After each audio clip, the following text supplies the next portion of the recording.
कहते हैं एक बार देवर्षि नारद को अपने आप पर हुआ था अहंकार, इसलिए भगवान विष्णु ने उन्हें बंदर बनाया था। देवर्षि नारद को बंदर बनाने के वजह से देवर्षि नारद क्रोधित होकर भगवान विष्णु को शाप दिया था। उस शाप के वजह से भगवान विष्णु को श्री राम बनकर धरती पर अवतरित होना पड़ा था। नमस्कार दोस्तों, स्वर डिवाइन में आपका स्वागत है। शुरू करने से पहले हमारे चैनल को सब्सक्राइब जरूर कीजिएगा। श्री नारद बड़े ही तपस्वी और ज्ञानी ऋषि हुए, जिनके ज्ञान और तप की माता पार्वती भी प्रशंसक थी। तब ही एक दिन माता पार्वती श्री शिव से नारद मुनि के ज्ञान की तारीफ करने लगी। शिव ने पार्वती जी को बताया कि नारद बड़े ही ज्ञानी है, लेकिन किसी भी चीज का अहंकार अच्छा नहीं होता है। एक बार नारद को इसी अहंकार के कारण बंदर बनना पड़ा था। यह सुनकर माता पार्वती को बहुत आश्चर्य हुआ। उन्होंने श्री शिव भगवान से पूरा कारण जानना चाहा। तब श्री शिव ने बतलाया, इस संसार में कोई कितना ही बड़ा ज्ञानी हो, लेकिन श्री हरि जो चाहते हैं वो उसे बनना ही पड़ता है। नारद को एक बार अपने इसी तप और बुद्धि का अहंकार हो गया था, इसलिए नारद को सबक सिखाने के लिए श्री विष्णु को एक युक्ति सूझी। हिमालय पर्वत में एक बड़ी पवित्र गुफा थी। उस गुफा के निकट ही गंगा जी बहती थी। वह परम पवित्र गुफा नारद जी को अत्यंत सुहावनी लगी। वहां पर के पर्वत, नदी और वन को देखकर उनके हृदय में श्री हरि विष्णु की भक्ति अत्यंत बलवती हो उठी और वे वहीं बैठकर तपस्या में लीन हो गए। नारद मुनि की इस तपस्या से देवराज इंद्र भयभीत हो गए कि कहीं देवर्षि नारद अपने दिल से उनका स्वर्ग नहीं छीन ले। इंद्र ने नारद की तपस्या भंग करने के लिए कामदेव को उनके पास भेज दिया। वहां पहुंचकर कामदेव ने अपनी माया से वसंत ऋतु को उत्पन्न कर दिया। पेड़ और पत्ते पर रंग बिरंगे फूल खिल गए, कोयले कूकने लगी और भौरे गुंजार करने लगी। कामाग्नि को भड़काने वाली शीतल, मंद, सुगंध, सुहावनी हवा चलने लगी। रंभा आदि अप्सराएं नाचने लगी, किंतु कामदेव की किसी भी माया का नारद मुनि पर कुछ भी प्रभाव नहीं पड़ा। तब कामदेव को डर सताने लगा कि कहीं नारद मुझे शाप न दे दे, इसलिए उन्होंने श्री नारद से क्षमा मांगी। नारद मुनि को थोड़ा भी क्रोध नहीं आया और उन्होंने कामदेव को क्षमा कर दिया। कामदेव वापस अपने लोक में चले गए। कामदेव के चले जाने पर नारद मुनि के मन में अहंकार हो गया कि मैंने कामदेव को जीत लिया।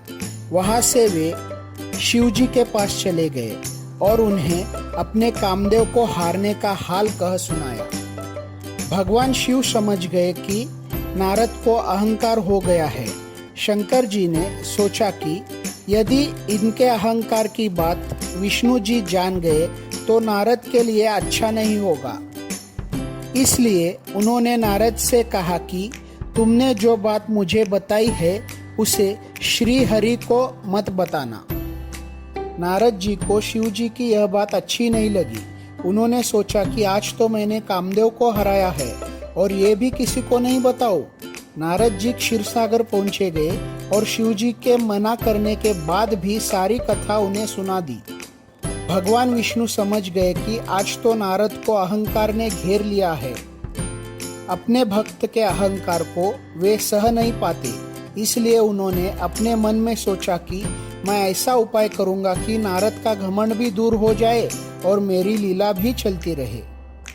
नारद जी जब श्री विष्णु से विदा होकर चले तो उनका अभिमान और भी बढ़ गया।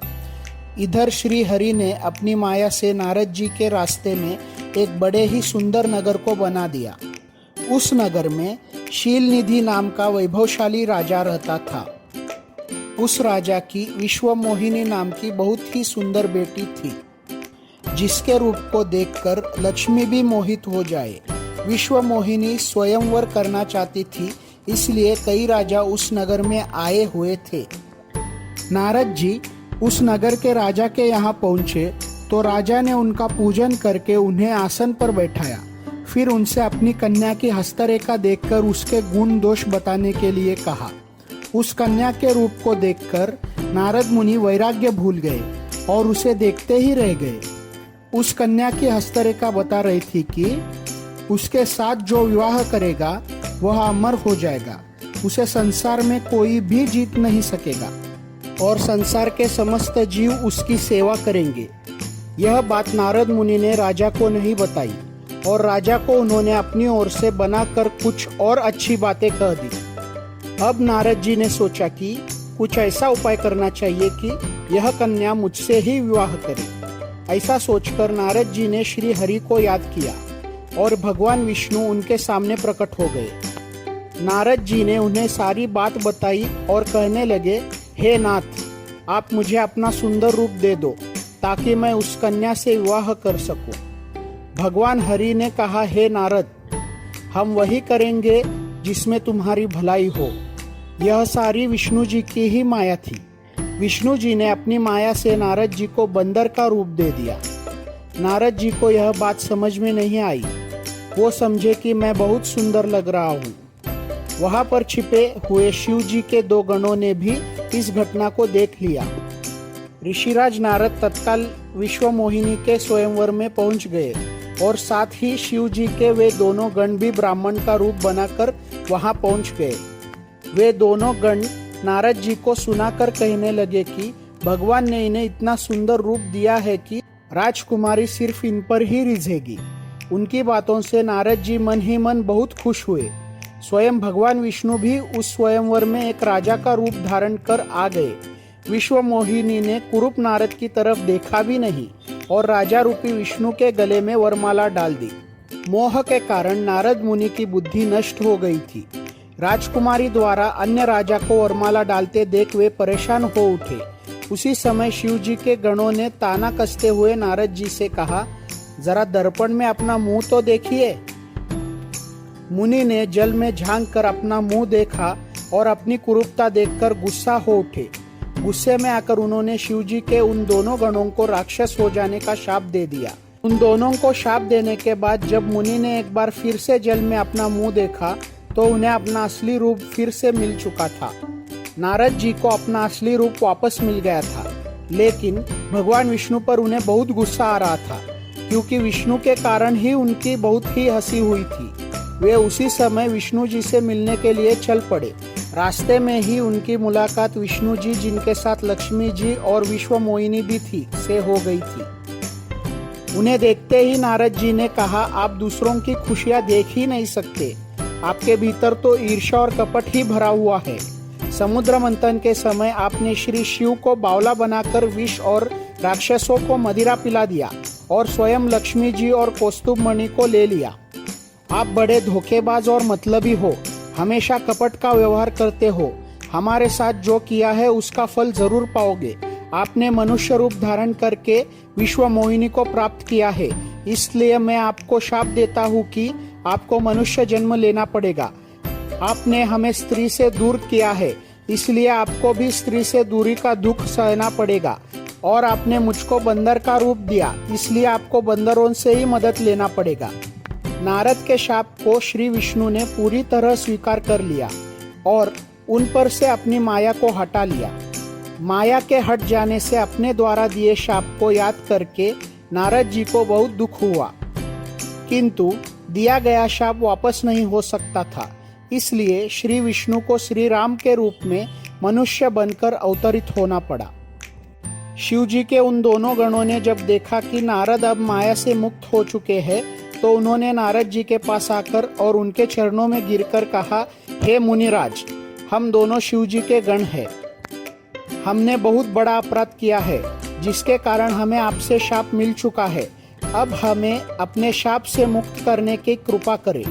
नारद जी बोले, मेरा शाप झूठा नहीं हो सकता, इसलिए तुम दोनों रावण और कुंभकर्ण के रूप में महान ऐश्वर्यशाली बलवान तथा तेजवान राक्षस बनोगे और अपनी भुजाओं के बल से पूरे विश्व पर विजय प्राप्त करोगे। उसी समय भगवान विष्णु राम के रूप में मनुष्य शरीर धारण करेंगे। युद्ध में तुम दोनों उनके हाथों से मारे जाओगे और तुम्हारी मुक्ति हो जाएगी।